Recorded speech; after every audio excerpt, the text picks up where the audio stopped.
Hello, everyone, and welcome to episode 7 of Nutanix Weekly. I'm your host, Andy Whiteside. Got some good content for you today. I'm excited about it because it's a technology from Nutanix that I wanted to learn about. So I threw it in the topics, and Jaira's going to cover it for us, and Harvey and I are going to ask questions, and it's going to be good. We're all going to learn a little something. So Jaira Cox is with us. Jaira, how's it going? Hey man, good. Happy Monday. It seems like we just did this like yesterday. Like we just did a podcast yesterday. Did I dream that, or does the week just go by that fast? How does weekly recurrence work anyway? Man, it's I love what I do, and I love that I'm happy about what I do, and I enjoy it. But man, the weeks and the months, the days, the years, they're all the quarters, yeah, flying by. Yep. Well, I appreciate you joining us today, and we're going to have a good talk around Nutanix Calm here in just a minute. Harvey Green is our resident Nutanix expert sales engineer at XenTegra. Harvey, how's it going? I am doing great. I hope you are too. Has anything exciting happened in your world around Nutanix in the last 7 days since we did this? No, I wouldn't say so in the last 7 days. Just more making sure that people understand the technology and that they can use it to benefit them. So, we're going to talk about Calm here in a minute. Have you? I know of at least one client that I know you've been talking to, where Calm was part of the equation. Have you had many customers who wanted to explore it? So honestly, it's becoming more and more a topic as people have started finally digging their way out of where they were, and start looking at what they can do to make things better and try to automate and do some other things to help them out. Yeah. Nobody's growing staff like they used to, or at least not a lot of people are. So it's time to do more with less. Well, it's always a good thing to be forced into doing. So I guess with that, Jaira, we don't really have a blog. I didn't necessarily find one that was specific on Calm. Maybe I probably just didn't look hard enough. But can you give us an overview of what Nutanix Calm is and where it came from? Sure. Where it came from? We acquired Calm. Boy, it's been a while now, longer than I've been at Nutanix. So let's call it 4 years or more. Though we've had it in the family, which is a real strength, right? Which is that when we acquired Calm, they already knew how to speak to basically every public cloud under the sun. And so, what is it? It's an automation engine. So Calm is the part of Prism Central where you can go and configure automation to do lots of stuff, right? Whether it's stuff like deploy virtual machines, deploy entire multi-VM applications from blueprints. On your on-prem Nutanix cloud, over on a vSphere environment on-prem, to AWS, to Azure, to GCP. Very, very powerful automation tool.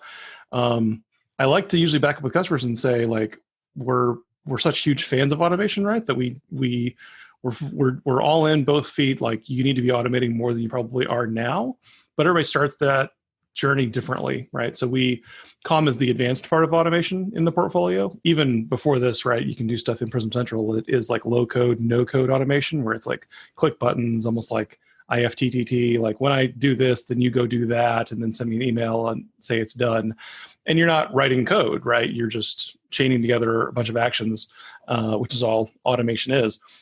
Calm takes that to the next level and says, when you're ready for more organizational automation, this is where you can plug into stuff like a CI/CD pipeline, right? Where your developers are at their laptop, they hit save or they hit commit on the new code that they wrote that needs to get into production and earn you some money or run the business. And that can follow a whole pipeline to where, how does that go from a developer's text editor on the laptop to a running VM or a running service in a data center somewhere? And Calm is that answer, or it's part of that fabric. So maybe I'm a little off base here. If I think about Calm from what I consider a traditional Nutanix perspective and virtual machine deployment and deallocation, that kind of stuff, it can do that, right? That's a part of what it does. Allocation. Tell me more about what you mean there. Well, like if I'm a developer and I need to spin up a sandbox, or I'm an admin and I need to spin up additional machines, does Calm have anything to do with that, or is it way just that? No, it sure can, because so one thing that Calm lets you do is within your organization, you can define more architect level roles that define how does an application look. And then you can have customers that can deploy the blueprints that your architects wrote to stamp those out, right? I need to get today's build, or what's this month's build of the product, and I need to play with it or do QA. Or if it's a scale out app, then that blueprint was written once, but I can then grow it over time if I need more throughput or more transactions. And so that blueprint can be as basic as, I just want a Windows VM that boots up, joins the domain, and it lives in a certain VLAN, or same with a Linux VM, right? So at a basic level, of course, a blueprint can be not much more than, I just want an out-of-the-box Windows or Linux VM experience. And for sure, right, that's an easy way to check the box and say, now we've got self-service for those kind of use cases of, I want VM, I get VM kind of use cases. But I can even front end that with like ServiceNow, so that someone's putting in a traditional IT request to say, I need a dev VM, but they don't even know that like COM is what's in the back end, watching for that request and then fulfilling it. Mm-hmm. Now, is this for just Nutanix in the cloud, aka Xi, or is this for on-premises Nutanix deployments as well? So both actually in this latest release. So COM's going to run inside Prism Central today, and that's where you're going to go to like interact with it or let ServiceNow call into it. But so we added to the prestigious list of what COM can talk to, right? On-prem Nutanix, whether it's vSphere, AHV, on-prem vSphere as well. That's not Nutanix at all. Azure, AWS, GCP, and then now Xi as well. So if you are using Xi, initially launched for customers to run their DR as a service offering, if they want to rent a DR capability from Nutanix in a Nutanix managed environment, that's our Xi Cloud. You can also run live VMs there. So now COM can talk to Xi Cloud to say, spin up my VMs over in that target as well. Harvey, anything you want to try to verify or clarify while Jaira's going through the initial talk here? So, I mean, I guess on the whole, looking at it, we've talked through a lot of things, and it sounds like you've got the ability to use COM with Azure, AWS, GCP, and the Nutanix Xi Cloud. It seems like it gives you a lot of options and a lot of functionality. I guess the follow-up question to that you'll get from a lot of people is, how complicated is it? It's a fair question.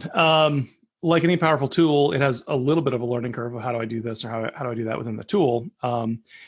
It can be not much more complicated than kind of a click through of like, I want to be able to let people create VMs, right? And it's going to be Linux or Windows with this given base disk image. It's going to go on that network, or developers can provision onto developer VLANs. Admins can develop to other VLANs.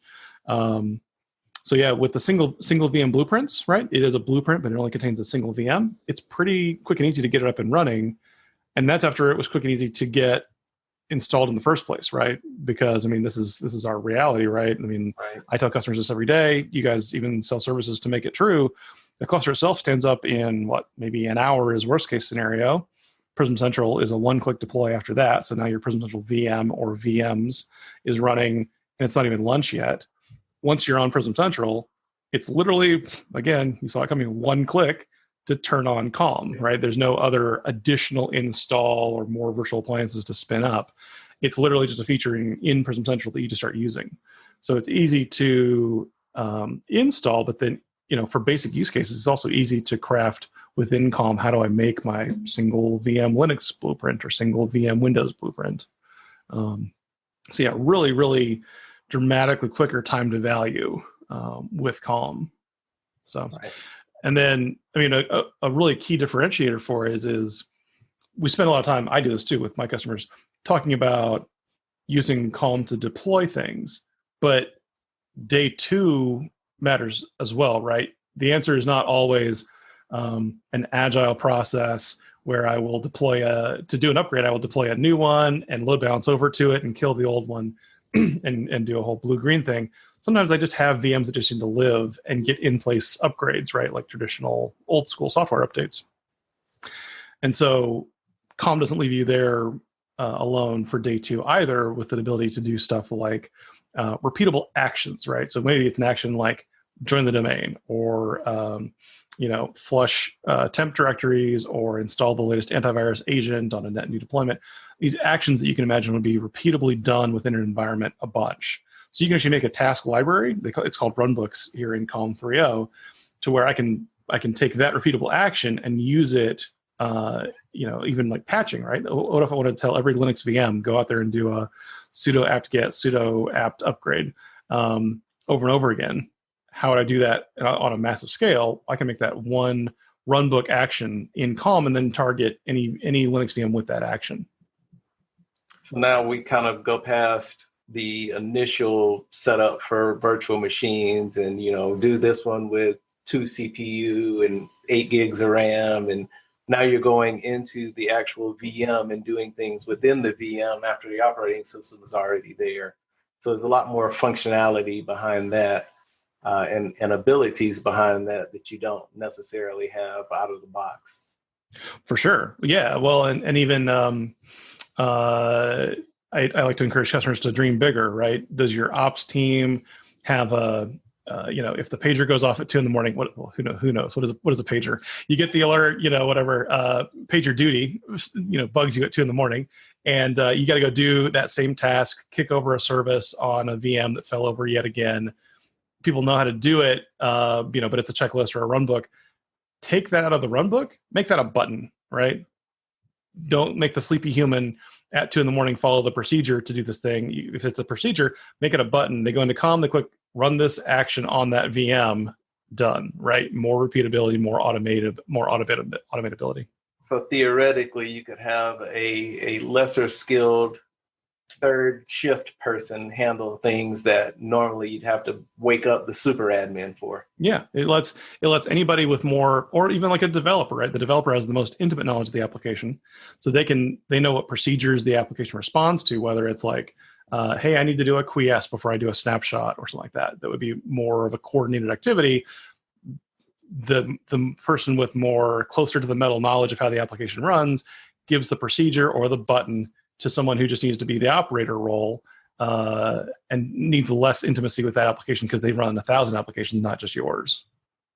Right. That makes a lot of sense too, because a lot of times developers don't have the training or the credentials to do a lot of the things that they'd be able to do just by having some runbooks set up in Calm and, having that cross-team integration that's already built into the system that, you don't have to have people hands-on taken care of at the same time in order to make things work.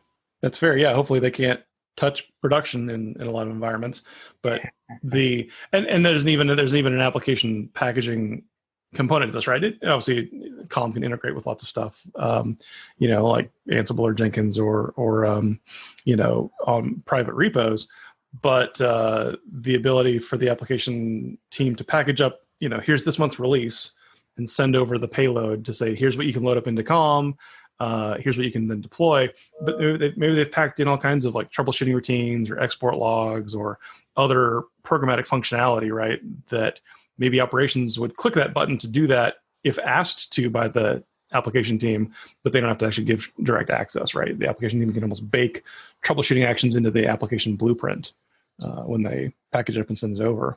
That's something else that's new in this 3.0 specific release is the DSL, right? The domain specific language.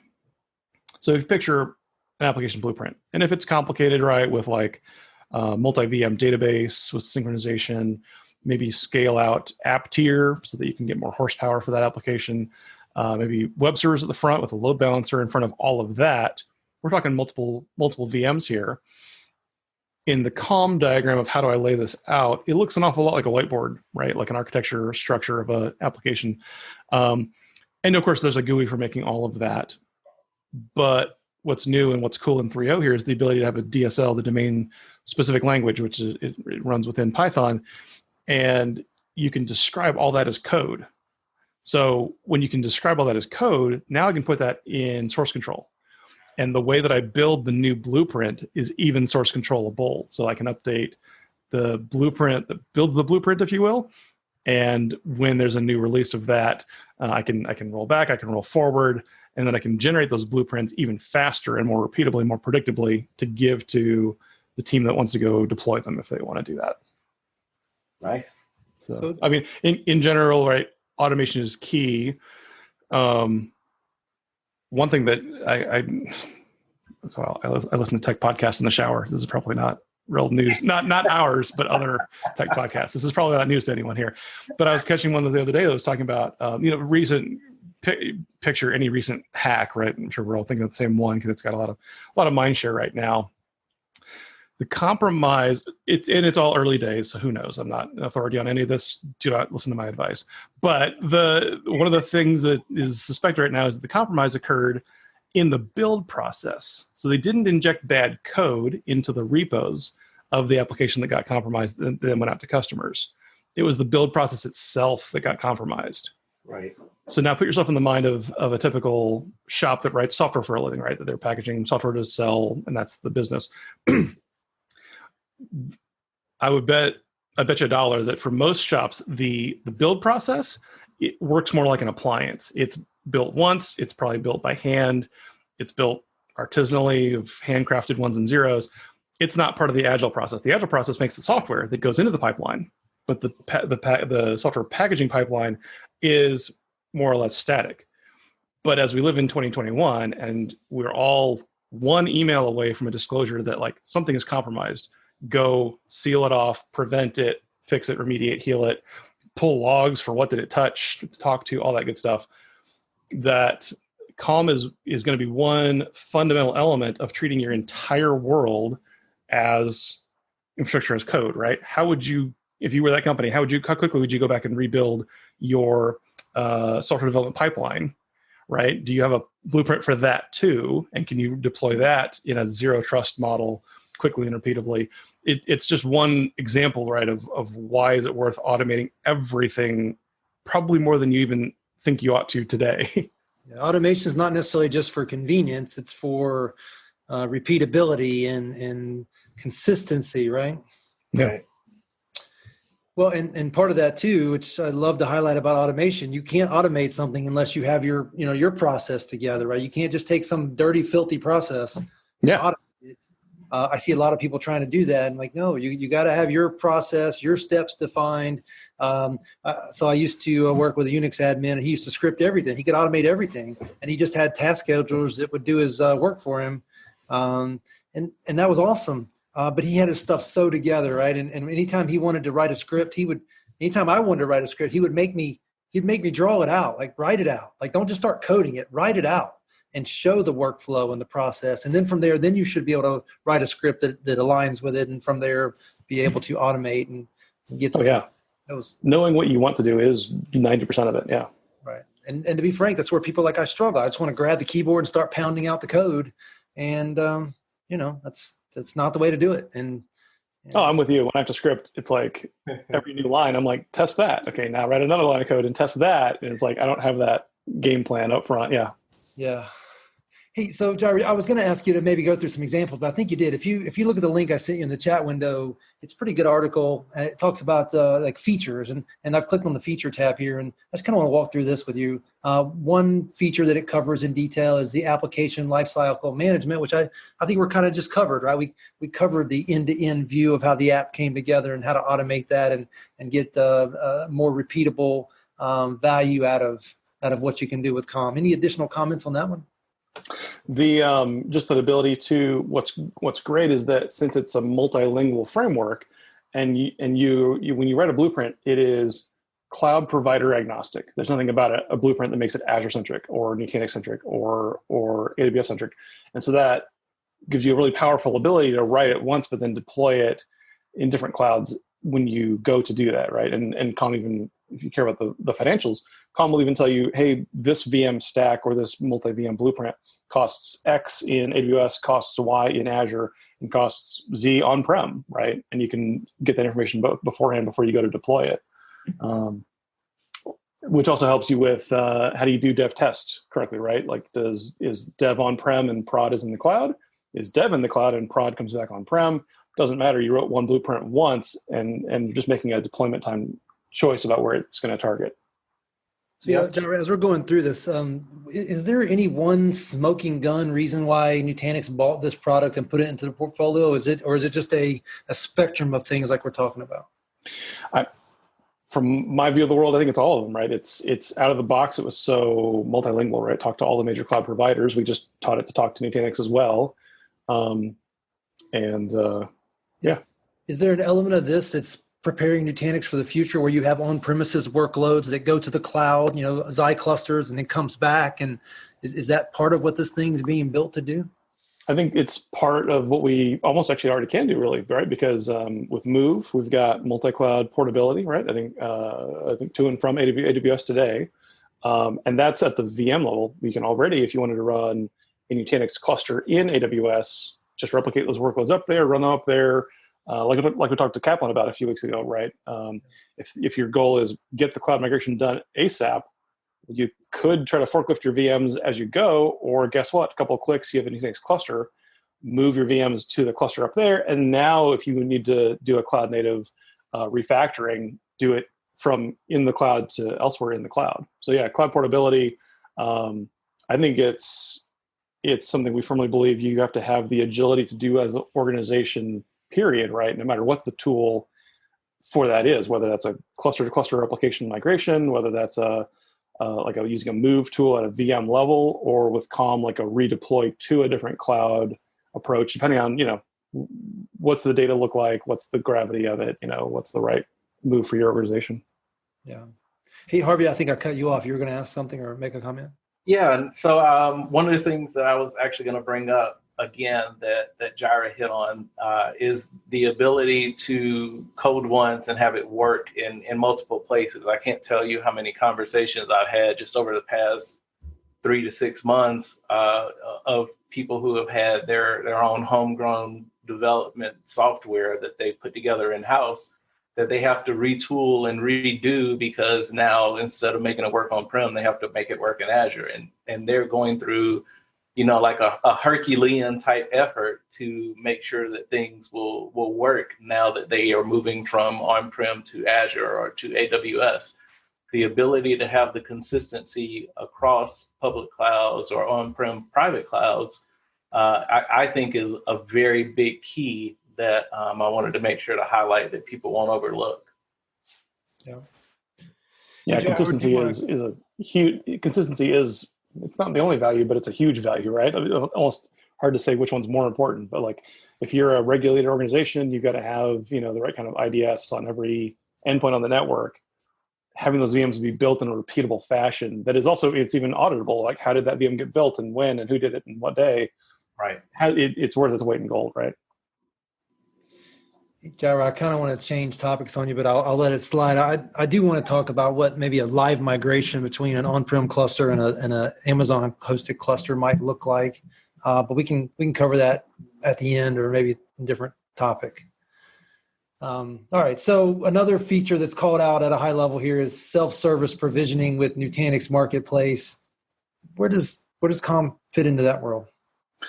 Yeah. So if you've got those developers that are writing those blueprints of here's what our widget making VM, works like, here's version 3.2, they can publish that into your on-prem app store, if you will, so that other people can consume those blueprints and say, well, I want to deploy a test version of widget maker 3.2 and spin it up for me, please, right? So someone else wrote it, another person consumed it, and then, of course you can do quotas, you can do team constructs where it's like the accounting team can deploy X amount of VMs with X amount of resources here.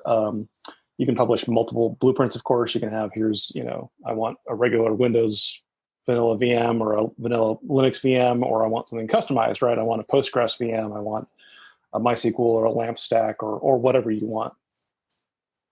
Yeah. Okay. All right. How about role-based governance? That's obviously a big topic within our customer base. Yeah, for sure. I mean, that ability to obviously a lot of people, certain people are allowed to write new blueprints. Other people, maybe with less privileges, are only allowed to consume blueprints that are published into this, app store or the directory. But But then also, I mean, just RBAC permissions in general, right? Security team can see all VMs, maybe, and see, deployment logs across all VMs, not just for a given team. So a lot of use cases for security, governance in general. Yeah. Harvey, any comments on either one of those? Nope, not this time. The next thing the article covers is hybrid cloud management. I think we covered that a while ago with the ability to know that COM has the ability to integrate with Nutanix on-prem solutions, whether it's based on AHV or VMware, and then obviously the main players like Amazon, Google, Azure. Is that a fair statement? 100%, yeah. And then with all of them, right, that ability to do the day two operations, right? It stays a registered, manageable endpoint, those deployed VMs with the deployed applications. Whether that is call into the VM and tell it to, like, say, run, an apt upgrade package, or whether it's, hey, I deployed initially 2 backend database servers, I want to add a third. So I deploy the VM and replicate the database and make it even more highly available. Yeah. Hey, so the last section of the page that I'm looking at now talks about integration partners. And of course, we're a big Citrix shop.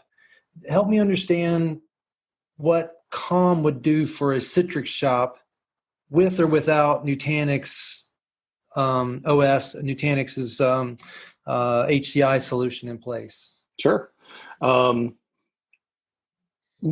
Question answered with a question. Complete swag of a guess here. And if you're a Citrix admin for one of your major customers, how many hours per month do you spend building that month's Gold Master image? Well, if I'm doing the right thing, best case scenario, I probably build the image once, keep it around for 6 months to 2 years, and I crack it open and update the software in it if I'm not doing some type of application layering, probably once a month during my change control window. Are you without even with layering, so without apps in it, even like OS updates, antivirus updates, or whatever the SIM tools, right? Sure. Yeah, so you would be doing your security a disservice if you didn't at least crack it open once a month and harden it. Yeah. Or update it. So we have an amazing demo. It really was mind blowing even for me. And I'm a practitioner of this. Like, I do this all day, every day. And it showed using COM and like what we consider like agile, like CI/CD processes, right? Like continuous integration, continuous delivery processes, to build a fresh, new Gold Master image template every single night. Because why not, right? You're asleep. You can come into the office every morning, and here's a Jenkins pipeline that last night took a Windows ISO and added 18 different software packages or whatever, installed updates and all that good stuff, and ran sysprep. Because guess what? You can automate all of that stuff. And every morning, you come in the office, and then it can power up and test it, because automated testing is a thing that computers can do really, really, really well when you write good tests. So imagine now you never update your image, because you never need to, because whenever someone says, I've got to have a new pool, a desktop pool for X, you say, great, and I'll start that one using last night's tested, certified, security approved Gold Master VDI image. Right. Interesting. I definitely see that in our world. Harvey, thoughts? Yeah, no, I actually like it. I'm sitting here thinking about the different ways that I could apply that and get advantages out of it. If I was asking my questions better, I should have asked you at the beginning. When you're doing that update process, Andy, like once a month and takes an hour or two, you're probably following a human readable checklist. You're not automating your updates to those images, right? So now we're saying no updates. You just, and this is just one way, of course, you can do it. But now it's like, hey, what if there was no updates? It's just automated builds every single night. How dare you insinuate I'm prone to mistakes? So I'm laughing over here because one of my sales guys got on a call a while ago. I think they were on with a customer for about an hour, and finally at the end, Harvey's like, "Hey, when's the last time you rebooted these desktops?" Oh, and he goes, "Oh, it's been a couple months." We're talking about automation here, and I just want them to use the tool in the tool just to reboot the thing every so often. If I go a week without rebooting my work laptop, like, I can tell. Like, yeah. I got a new Dell laptop with 64 gigs of memory. I love that part of it, but that thing's got to be rebooted once every other day. It's insane. I don't know what's going on with it. Probably what I get for buying a refurbished unit. Dell Outlook. Yeah. I bought many a computer there myself. I don't know. This one's a little wonky. Like I put it to sleep and the battery's I mean, I wouldn't know about that one. Sounds like, but yeah. I got 64 gigs. I can run a whole test environment on the thing for customer demos. I love that part, but something's going on with it. But that's okay. Yeah. Well, guys, I think we've covered it. I think we've covered COM. Jaira, this is kind of your show on this one. Anything specific that we haven't covered around COM that you'd want somebody to know and why they should explore using it? The easiest one to be check out Test Drive, right? So within Test Drive, right, where you can hop into a live running product and click buttons and kick tires, we'll even give you blueprints, and so you can very quickly see like what does this end state look like? Why does it matter to me? So check out Nutanix Test Drive. That makes it very real, very tangible, very fast. Yeah. Well, and let's do this. We talked about COM. What's the next one you'd want to cover? I mean, Nutanix has been acquiring companies along the way the last couple of years. What's another one that we can add to our list of podcast topics that people are probably itching to know a little more about? Near and dear to my heart, and this one's actually is fully homegrown, would be Nutanix Era for database automation.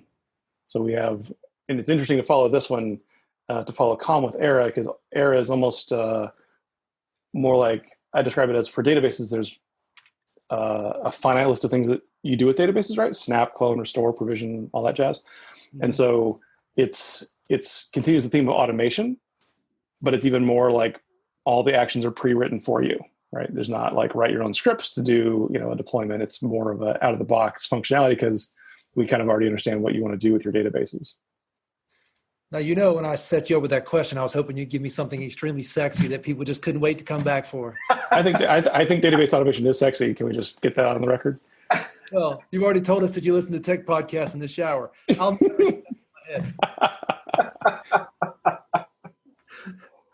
All right. Well, Harvey, any parting comments before we wrap this one up? I would just say for those who are still starting ground zero, we've got another edition of our Nutanix workshop, hands-on workshop, coming this Friday, the 5th. So head out to webcast.XenTegra.com and sign up. All right. Well, cool. And Jaira, I'll get that Era podcast on the schedule. We'll knock it out and we'll make people listen to us if we have to.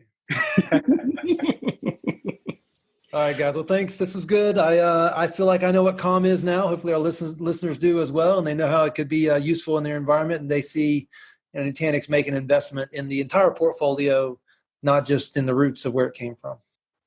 Absolutely. All right, guys. Thank you very much. Thank you. Talk next week.